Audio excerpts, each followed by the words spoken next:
Welcome to Get It Done Entrepreneurs, where we talk with founders of companies who bet on themselves and won.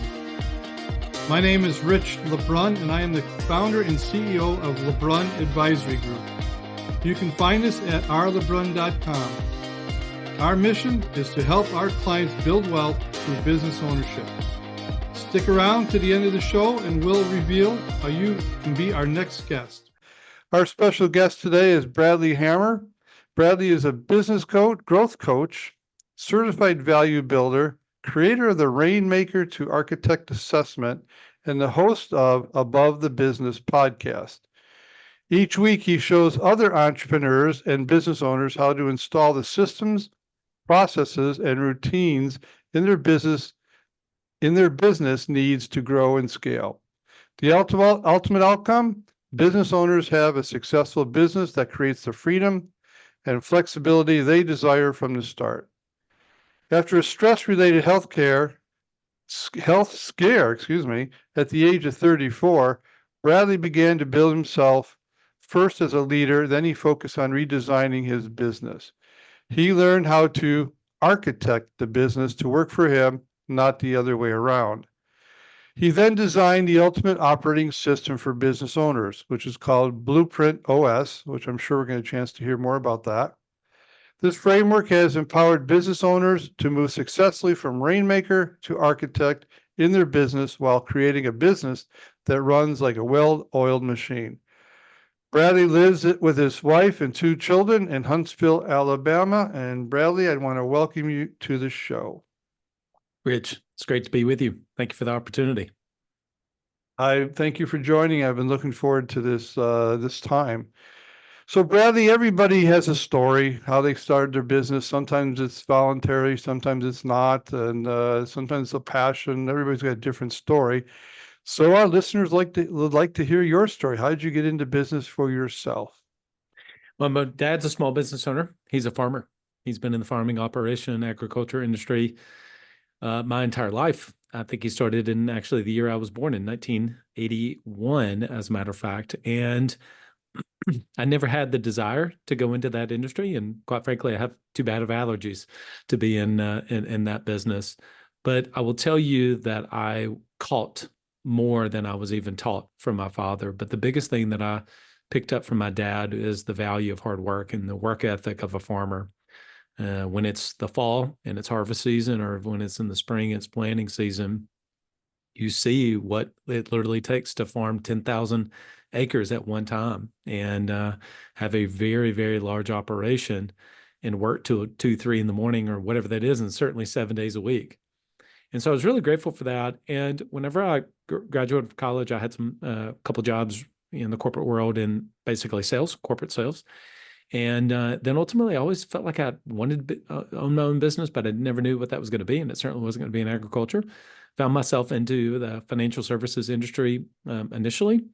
And I took my ability to sell and to talk to people, along with the value of hard work from my dad. And that's exactly what I needed to get the lift in that business that was needed. I was able to build that business really off of my networking abilities in the local area. And it worked up until the point that I ran out of time. And I ran out of time. And so ultimately, the thing that got you there, or sometimes your greatest strength as an entrepreneur, can sometimes become a debilitating weakness in the business. And that was certainly my case. So in 2015, I found myself, honestly, I thought I was having heart issues. I was having panic attacks. I didn't know what that was at the time. I went and saw a physician. I went and ended up seeing a cardiologist. And the cardiologist said, I don't know what you got going on in your life at 34 years old, but you might want to change it. And I didn't know what that was going to be. I mean, it was not like I walked out of there and there's some fairy tale thing that it came down of like, oh, this is what I need to do. It's actually several months later that I found myself in Toronto, and I was around an entrepreneur who was doing incredibly well. And he shared with me something that I'd heard for years. And whenever I share it, here, people are probably maybe even have the same reaction that I did. It's like, oh yeah, I've heard that so many times. And he said, look, man, it's just systems and processes. And I thought, I'm so sick and tired of hearing this.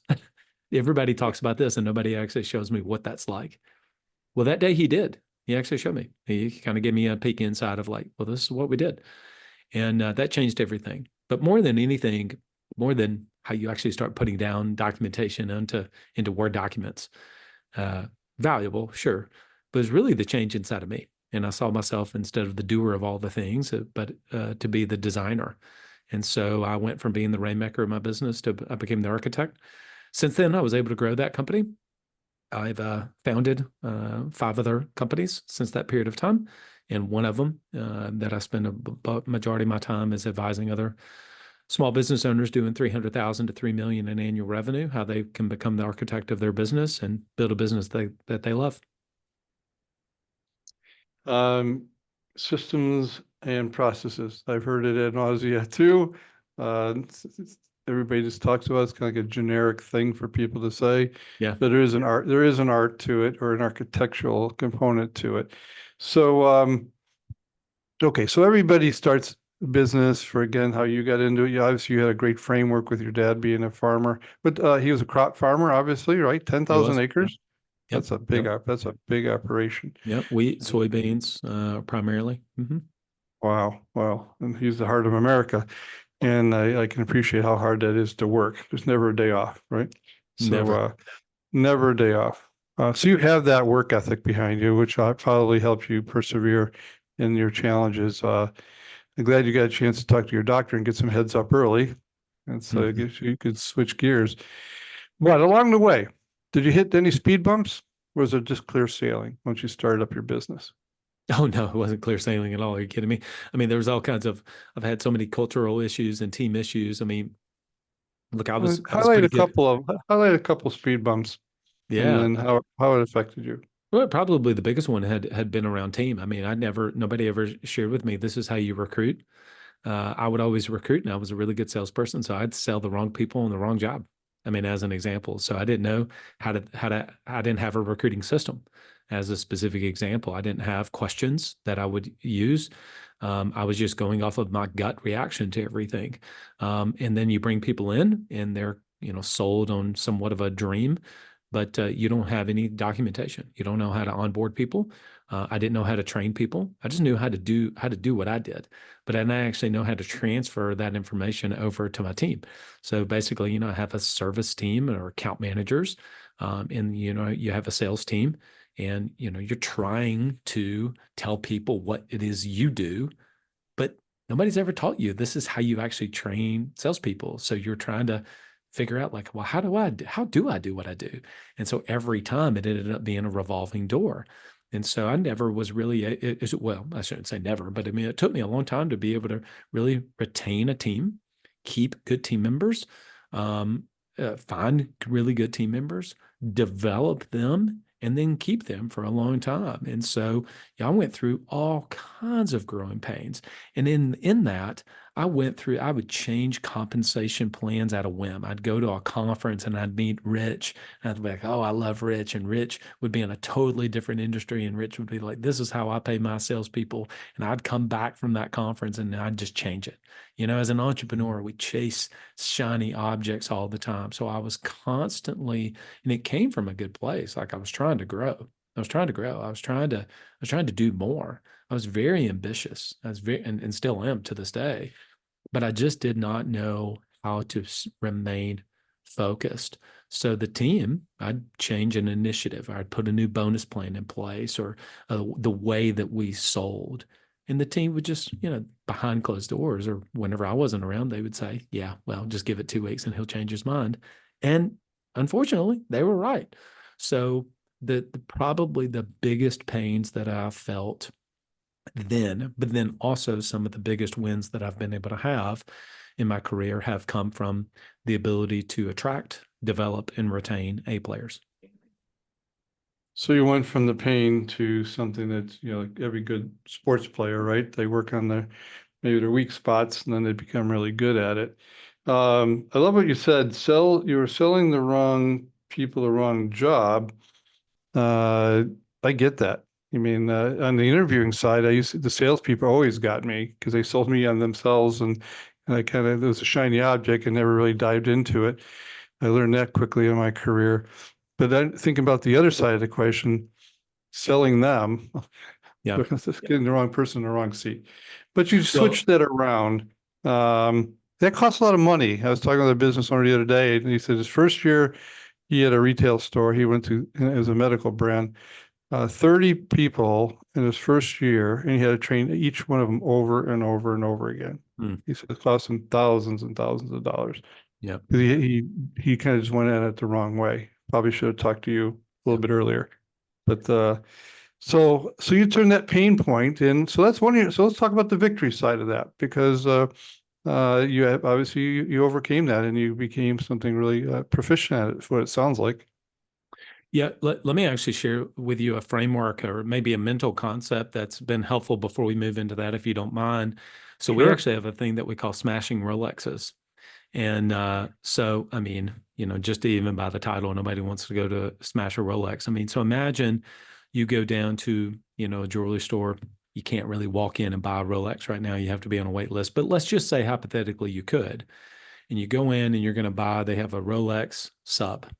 You're going to buy a Rolex Submariner. It's probably somewhere in the $12,000 to $15,000 range, give or take. Okay. Let's say you bought that. 90 days later, you took it outside your office, took a hammer to it and smashed it. Nobody in their right mind would ever do that. Yet, business owners do it all the time with their team. You take a $50,000 employee, do the math on it. By the time you pay their base salary and their commissions on a $50,000 employee, not to even really get into any recruiting cost that you incur into onboard them or to recruit them. But just in a lot of times their base salary and the taxes, you're going to be up to 12 to 15,000 in that first 90 days. And yet turnover happens so often with employees in that first 90 to 120 days. And so our members really love that kind of mental aspect of it, because what it does is they say, I don't want to smash a Rolex. So what they do is they're way more cautious and a little slower, maybe even a little more intentional is a better way to put it, in the way that they recruit for the right people. I mean, I've got 3 members right now that are actively looking for what would be kind of client success or account management team members. And to a person, they have said, you know what? If it wasn't for this community, I would have already made a hire. And I believe that I would have smashed a Rolex because it was the wrong hire for these reasons. But I checked it down into neutral. I went through the process. I did not skip steps. I called references. I brought them in for a shadow day. I did all of the right things. And I'm so glad that I did. Now, they all still are anxious to get somebody into their organization. But when they realize the actual cost, and I think it's that imagery of smashing a Rolex makes them to go, wait a minute, let me get this right. It's not going to be perfect. You're going to have turnover. And some of the turnover you have is okay. Some of it's okay. Some of it, it will happen. Team members will move. Things will, they will get other Mhm. opportunities. And sometimes you'll do such a good job of training them and developing them that somebody else is going to see that and they're going to make them an offer that you can't refuse. And that's okay. But what I was experiencing, and a lot of small business owners, whenever they've never done this, 80% of the interview is them talking. They're talking. Mhm. They're not asking good questions.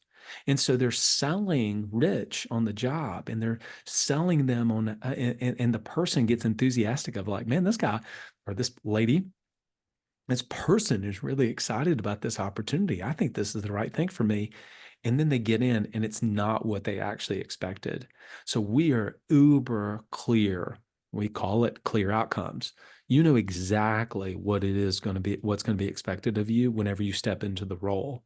You know exactly how onboarding is going to go, exactly how we're going to train you, and exactly what your expectations are and the timelines that go along with that.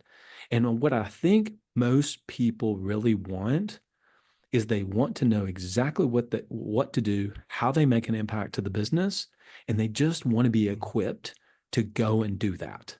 And that's what we try to do and share with other business owners, obviously in my own companies too. But we try to share that with our small business owners to do that as well. So hopefully that smashing Rolex analogy is helpful. Yeah, no, I like that. I like that a lot. And how it was very transformative because again, you said you started out on the weak side of that equation. Now you're coaching people how to strengthen that position and that line item of their company. Labor is such a hot topic today. It's a pain point of every company across the board. The right mindset, attrition, as you alluded to, is inevitable. Uh, but to hire the right people, take care of them while they're there the best you can, and understand attrition. From what I'm getting from you is to be able to step back and think about this a little bit longer and harder, rather than just hiring a warm body to sit in a seat, because that Yep. costs you a Rolex. Yep. You Yeah. know, Well, it could, it, right? it, it very well could. Yeah, it could. Give me another victory. Something else you learned, something else God, this is an aha moment. I made a decision. It was really changed the trajectory. Yeah. Well, I mean, if I go back to, I kind of skipped over one part for just brevity's sake, but in 2015, whenever I shared that I was having those, panic attacks, a month prior to that, there's actually a picture that I had posted on social media, and I was in Disney with my family, and there's a picture of two computers, and I was running or about to run. I was getting ready to run a weekly team meeting, just a weekly team meeting.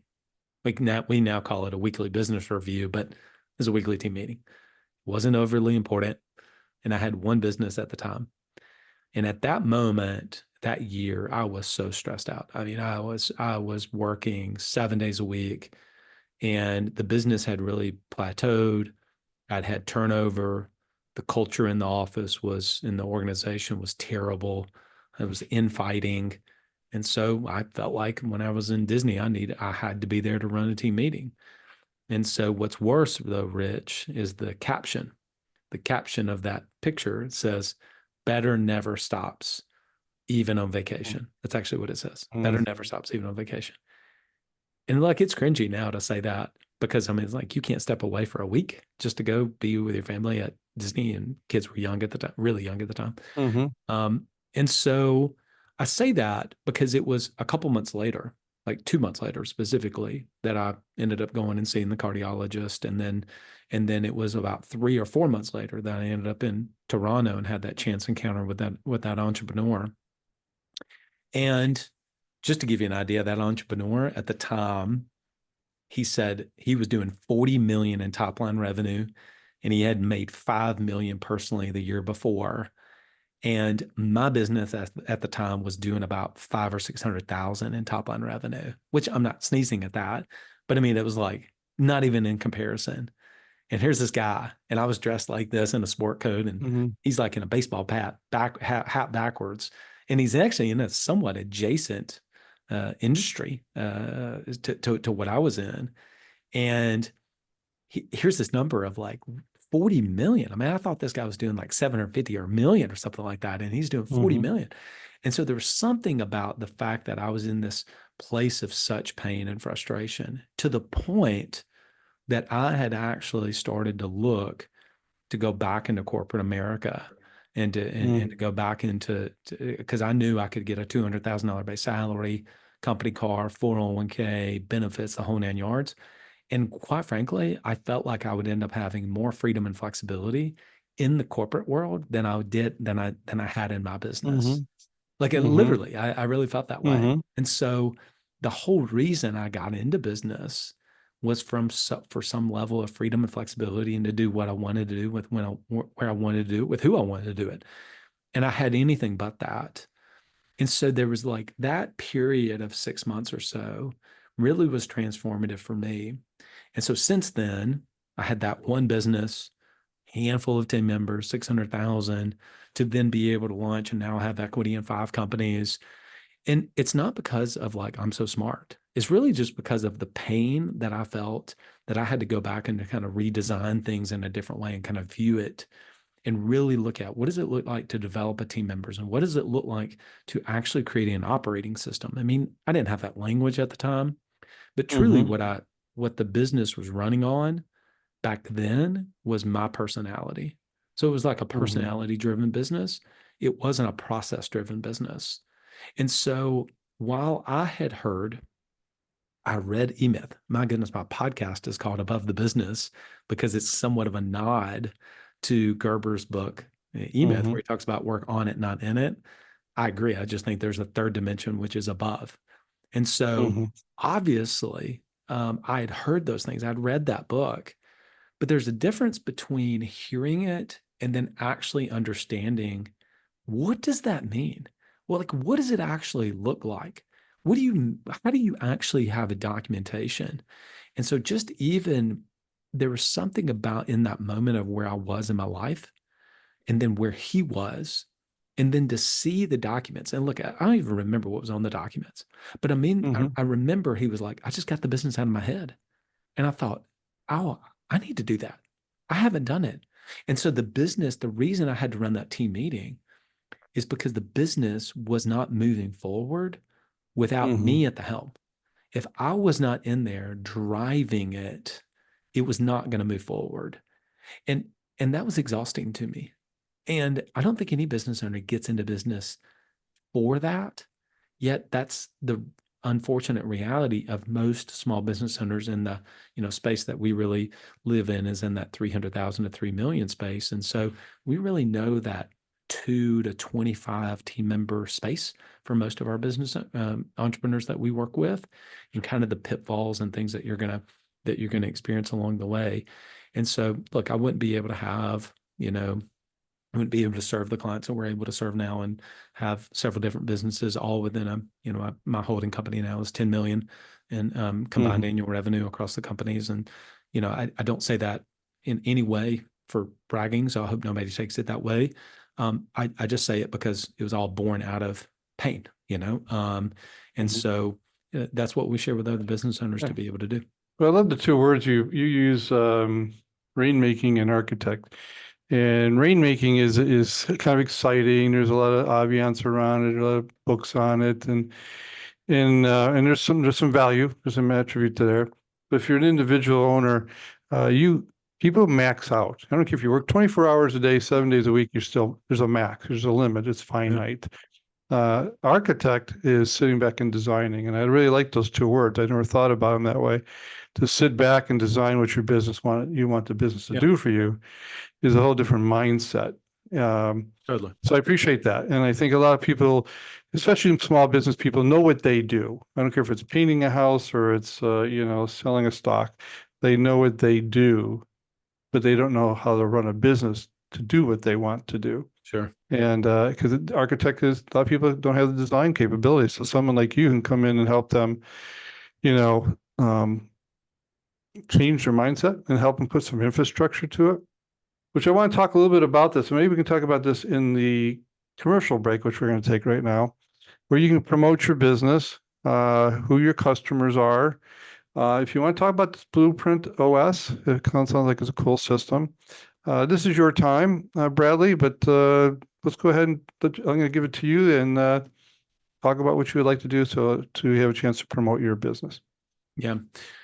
So we work with small business owners and entrepreneurs that are doing at least 300,000 annual revenue. That's an important piece, because if you're doing that, you've got enough lift into the business, and you probably have a team or at least some contractors, whether employees, full-time employees, part-time fractional employees, up to 3 million. So everybody we work with is really in that space. And the vast majority are probably in that 750 to 1.5 million space. There's a lot of them. And what we help you to do is we help you to become the architect of your business. Well, that's great, but what does that mean? Is there an actual specific journey that you're on? And the answer is yes. It's not just a conceptual thing. I was the rainmaker of my business. I used to call myself the rainmaker of my business. That's why I actually use that language, because I used it in a very positive tone. The problem is the rainmaker, you run out of time. And so you become kind of the center of gravity. And so making the shift to become the architect is both the mindset thing, but it's also an identity. But in our world, there's actually specific milestones in your journey. If you're going to be going that journey, there's milestones along the way. And we use the word scale, SCALE. We use that word as an acronym to signify the journey that we take our business owners on. And so if you have achieved all 5 of those milestones, you have become the architect of your business. And we can get into those milestones if you want me to cover that briefly. I'm happy to go over that. And so one of the big milestones, that's a big part of it, is having an efficient operation. So having the business documented, getting it out of your head so that business is not dependent upon you. And so people join us if they're in that space. They want to become the architect of their business. They want to grow top line revenue. They want it to be growing year over year. They want it to be profitable. They want to take more time off in the business. They want to do the things in the business that they love to do. And they want the thing to not be so doggone dependent upon them on a daily basis. And that's exactly what we help those business owners to do. And so we produce architects of their business. That's what we do. So the blueprint, using the word blueprint, tells me there's an actual plan, the design. That's you right. help people follow. That's It's exactly just right. it's not a conceptual conversation. It's literally, maybe it's literally on paper how to get from here to there, right? Yeah, for sure. Yeah, I mean, what if you're going to become the architect of your business? What do architects use? They use blueprints, and so we help you to create a blueprint for your business too. Right. So just for clarity, so 300,000 to 3 million, you have some employees, the sole entrepreneur, consultant, the attorney, insurance person, are they your customer too? Yeah, for sure. I specifically have never niched down and won't niche down into an industry. And the reason is my own experience has been so positively shaped when I have been around people from different industries, and I'm able to take the same ideas and principles and then apply it to my business or businesses that I wanted to create the exact same thing. And so, yes, we've had from recruiting companies, digital marketing agencies, insurance agency owners, on and on and on, of different industries have been able to come into our world. Other consultants and coaching businesses have been a part of our program, and so yeah, that's why we don't niche down. I think there's tremendous value in being in masterminds and part of conferences based on your industry itself, but specifically what we teach are business principles. Very good. This is a fee-based business, I would guess, right? It is, yes. Okay, good. And we'll at the end of the show, we'll ask you how people can get a hold of you. All right, let's shift gears. Let's talk about the future. Okay. We have change in our country. So this is not a political conversation. It's just the fact we have change in our country.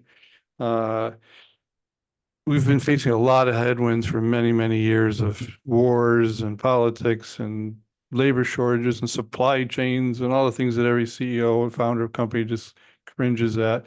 Usually we get them incrementally, but we've seen them getting them in bulk now. So you're a founder of a company, or you obviously have 5 companies now, so you have a lot of responsibility. How are you positioning yourself? Do you think this is a time to grow, a time to maybe retreat, trying to diversify? Would you add a 6th company? How are you perceiving this as, let's say, the next 12, 24 months? Yeah. From your seat. Well, I'll repeat exactly what I share with our members the day of the election. How about that? Now, as the day of the election, it was Tuesday. We have our call on, well, I have actually several calls on Tuesday, but it was that morning. And we were going over one of the playbooks in the business. And in my closing comments, I said, I don't talk about politics on my podcast. I don't get into politics, but I am going to make a comment on this. Regardless of who wins, the mindset is I'll win. It doesn't matter. And so I genuinely believe that as an entrepreneur, regardless of who is in office, the macro or the microeconomic changes that are at play, I will win. I just got off the phone about 30 minutes before our conversation today with a business owner who's not faced with challenges right now from a political perspective or any of that. No macro, but a micro change in his industry has got them. We just in June had recrafted their 3-year vision. To give you perspective of this, because I try to bring it down, they're a digital marketing agency. I started working with them in 2019. They were doing 400,000 in top line revenue. They just crossed their target of 3.5 million in annual recurring revenue in June. Wow. Okay. Wow. We had just set what the next 3-year vision is going to be. From June until November, the last 5 months, the market has completely shifted in what they do. And that has put that entire 3-year vision at jeopardy. So we just established that we're going to get everybody back together and possibly may even fly back up to Minneapolis to meet with them again because things have changed that much. Yet he and his leadership team and what I shared with him today, as I said, you're going to win anyway. You'll win regardless. Things have got to change. Things that, there's no way we could have known what was going to happen back in June. And I say that as an example because I will not, for myself, and I try to project that for the clients, will not allow whoever's elected president, whatever happens politically. I'm not saying to not be aware of those things, but I'm saying as an entrepreneur, you get to make the changes and he'll adjust. They'll make the changes necessary and they'll win no matter what. And I think that just by the nature of being an entrepreneur, I think entrepreneurs get that. They get that they're like, you know what? I am built for this. This is literally why most people cannot be an entrepreneur, is because they don't have that level of resiliency. Most of the things that I had faced, other people would just go, you know what, forget it. I'm just not even going to do this anymore. I almost gave up on it, for goodness sakes. I literally almost left it myself. But yet there was this thing of like, that will signal failure. I'm not going to do that. And I'm so grateful, obviously, that I didn't at the time. And so that's my answer, is that regardless of what happens with the political figures in the United States or elsewhere, whatever happens with inflation, whatever happens with the economy, whatever happens in the job market, I'm going to win no matter what. And hopefully that you can pick up on my enthusiasm with that, is that there will be headwinds. There will be things that I'm like, that's going to get me off course for sure, but we'll make the changes. We'll make the changes necessary to be able to win no matter what. And I think that's the key there is the mindset. Because you're right. We're always going to have headwinds. You be in business long enough, you're going to have something: recessions, depressions, labor shortages. You're going to have it all. Sometimes all at once, sometimes incrementally. But the companies that can pivot, we've seen major corporations right in our country close because they couldn't pivot. They couldn't adjust. They couldn't get out of their own way, and they were stubborn. And so it's having that mindset going into business and saying, okay, how do I adapt? How do I adjust? That's perfect. I appreciate that. I always say the question is always, when's the best time to start a business? And everybody goes, today, right? Because it's just, you got to start somewhere. All right, Bradley, you are a father, husband, right? And you have to get up on Monday morning, got to go to work. Okay. You got to lead the charge of your companies, motivate people, inspire yourself. What do you do? What's your self-care look like? Is that mentors? Is it reading? Is it physical activity, spirituality, whatever it is? How do you keep yourself on target?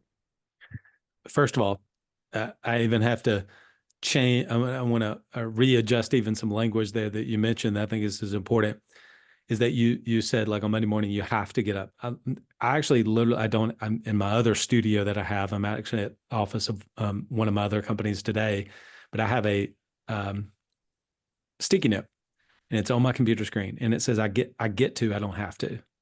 And so that is really important, is that literally I think about that. I don't have to do any of this. I get to do it. I get to do this podcast with you. And to me, that's super important because I will be, and just yesterday, 2 days ago, I was dropped a pretty big bomb in one of our companies regarding a particular team member. And I'm like, okay, boy, this is, the first thought is, man, I'm having to deal with a problem in the business.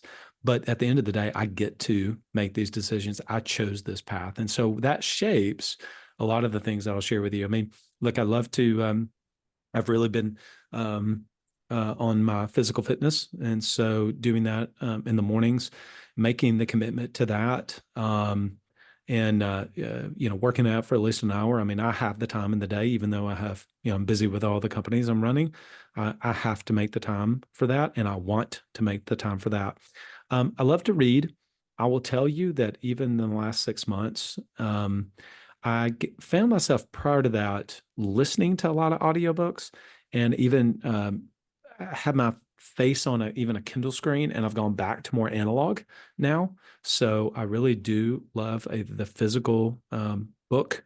When I thought back on the books that have really transformed my life, they were all the books that I read in physical form. I could not point to a single book I listened to on Audible or read on my Kindle that was transformative. And I thought that was really interesting. But all the books that I could rattle off even today are books that I have got that I've highlighted. And I thought, you know what? I think I need to go back to that.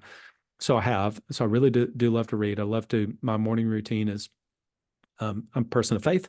So I have some prayer time in the mornings, journaling, and we'll read for at least 10 to 15 pages, nonfiction book, workout, get the kids to school. And then I try to use before 10 a.m. For my deep work. So I block all of my meetings before 10 a.m. My EA calls me every day at 9:45. So I don't do any podcast spots. I don't do any coaching sessions. I don't do anything before 10 a.m. Monday through Friday. And that's protected time. And then usually I shut it down at 3:30 or 4 o'clock. Daughter is in dance. My son is in basketball or in golf. And so, my day from 10 to 4 is about 90 miles an hour during the week. And then I always take off on Saturdays. So we call it Free Day Saturday. My kids, which are 14 and 10, have the very best way to hold me accountable to that. They will wake up and say, "Dad, it's Saturday, no work today." So if they even see me looking at a book or listening to a podcast or something like that, they're my biggest accountability partners. And then I always start every week on Sunday evenings. We call it Sunday night planning. It's a discipline that we help our business owners with. And so, for 45 minutes to an hour, I'll plan out my week. And that cadence has worked really well. So I am really working on myself, being really even tighter with my morning routines and creating systems around me. But those are some of the things that I do to try to help me to lead myself first. Very nice, very nice. And you get in the middle, you get to play hard because you obviously have that, you're wired that way. But last time when you were at Disney and maybe had your heart pounding, you didn't have that cutoff, or that turnoff switch. Yeah, that's so right. I'm glad to see you got that in part of your schedule. Bradley, this has been fun. I think what you offer our listeners is invaluable. I really do. I really think people could really learn to be an architect. I think it's hard to sit back on your own and be honest with yourself to assess your business. You have too many I have too many blind spots, I know. So I appreciate what you do. So how can people get a hold of you? Should they want to learn more about what you do? Well, I have blind spots too, by the way, and that's why I have a coach. So don't ever trust a coach who doesn't have a coach. I have a coach who I've been with for a really, really long time. You can't read the label inside the jar. So I mean, if you're working with somebody, I think having a coach and being in a community of other business owners is invaluable for an entrepreneur. And I practice what I preach. But if people want to learn more about me, my biggest weakness in business is I'm not super active on social media. My team is on me all the time, and I'm like, I'm in the business of running companies, not necessarily just spouting it off on social. But that said, they can connect with me on LinkedIn. It's probably the best way to connect with me personally on social, and then they can check out our website. Go to blueprintos.com. blueprintos.com. They can also go to blueprintos.com/assets, and they can check out some of the free stuff that we have. And lastly, if they'd like to, they can go check out my podcast, which is called Above the Business. I do some interviews on Mondays, and then I drop what we call a thinking time episode on Fridays. Those are 5 to 15-minute nuggets with me sharing. I usually record those only about 2 or 3 weeks ahead of time. And so people can kind of get an idea of like what's top of mind for me. And those are really quick, short, on your way Friday morning to go get your coffee. You can listen to that on your way to the gym or something like that. So that's how they can get in touch. Very nice. Very nice. We have all the information recorded here. We will put it all in the notes in the podcast. This podcast will be up on all podcast platforms as well as our YouTube station in about 2 weeks. So you get a chance to listen to Bradley again and catch up on some of the nuggets that he shared with us today. Bradley, thank you for your time. You're a busy man. I always am grateful that you take time out of your busy day to share your wisdom with our listeners. And with that, it was a pleasure meeting you, and I want to wish you much success. Oh, thanks so much. Appreciate you. God bless. Thank you. Rich LeBrun here. Thank you so much for listening to our podcast, Get It Done, Entrepreneurs. If you are a successful business owner who would like to be on this program, please visit us at rlebrun.com/podcast and fill out the form, and we will reach out to you.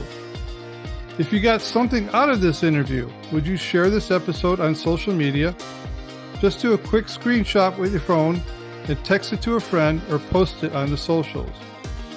If you know someone that would be a great guest, tag them on social media to let them know about the show and include the hashtag GetItDoneEntrepreneurs.